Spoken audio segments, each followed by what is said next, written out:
میں مسیح یسوع کا خادم ہوتے ہوئے آپ سب کی سلامتی چاہتا ہوں۔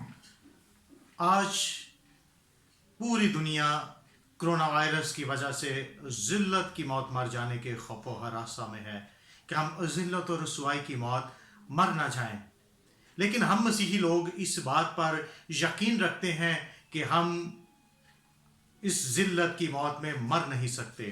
موت ایک حقیقت ہے جو ہمیں ہمارے خدا کے ساتھ ملاتی ہے، اور جو مسیح یسوع میں ہیں ان پر سزا کا حکم نہیں ہے۔ جو مسیح یسوع میں ہیں وہ ذلت اور رسوائی کی موت ہرگز نہ مریں گے۔ آپ اس بات پر غور کریں کہ آپ مسیحی ہیں یا مسیح یسوع میں ہیں۔ دوسرا بڑا مسئلہ اس وقت جو انسان کو درپیش ہے وہ خوراک کا مسئلہ ہے۔ پوری دنیا میں اس وقت ذخیرہ اندوزوں نے خوراک کو ذخیرہ کر کے مہنگے داموں بیچنے کا پلان بنا رکھا ہے تاکہ غریب لوگوں کی خوراک کو روک لیا جائے، پیسہ کمایا جائے۔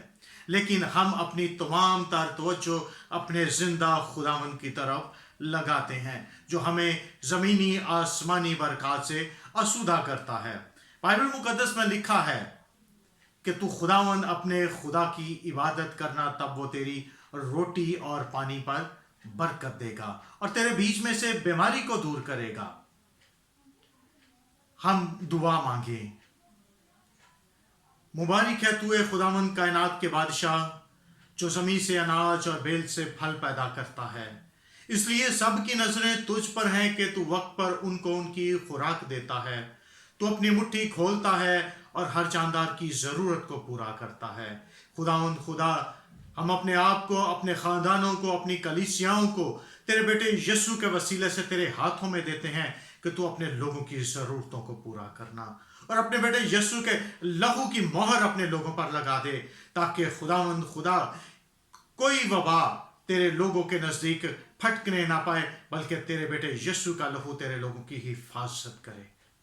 خداوند تو اپنے بیٹے یسوع کے وسیلے سے اپنے لوگوں کی حفاظت کر تاکہ تیرے لوگ ہر طرح کی وبا سے محفوظ رہیں اور تیرے نام کی شکر گزاری کرتے رہیں، مسیح یسوع کے جلالی نام کے وسیلے سے، آمین۔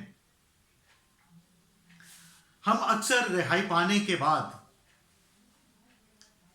اگلے مراحل پر توجہ مرکوز کر دیتے ہیں بجائے کہ ہم اپنی توجہ خدا کی طرف لگائیں۔ سب سے ضروری بات یہ ہے کہ ہم اپنی زندگیوں میں ان واقعات کو یاد کریں اور خداوند کی شکر گزاری کریں۔ خوشی کے لمحات یہ ہے کہ ہم اس لمحات کو دوسروں کے ساتھ بانٹیں، اپنے ایمان کی بڑھوتی کریں ان واقعات کو یاد کر کے، اور یہ کہ ہمارا خدا جو کل، آج، بلکہ ابد تک یکساں اور لا تبدیل ہے، جو ہماری کل ضرورتوں کو پورا کرتا تھا وہ آج بھی ہماری ضرورتوں کو پورا کرے گا اور آنے والے دنوں میں بھی ہماری فکر کرے گا۔ ہم اپنے خدا پر اپنے کامل بھروسے کو لگائیں، اور کلام فرماتا ہے کہ تو حوصلہ رکھ، بے دل نہ ہو، خوف نہ کھا، کیونکہ جیسے میں موسیٰ کے ساتھ ساتھ تھا ویسے ہی تیرے ساتھ بھی رہوں گا۔ آمین۔ خداوند کا شکر ہو، ہاللیلویہ۔ خداوند کا شکر ہو کہ وہ ہمارے ساتھ ہے، آمین۔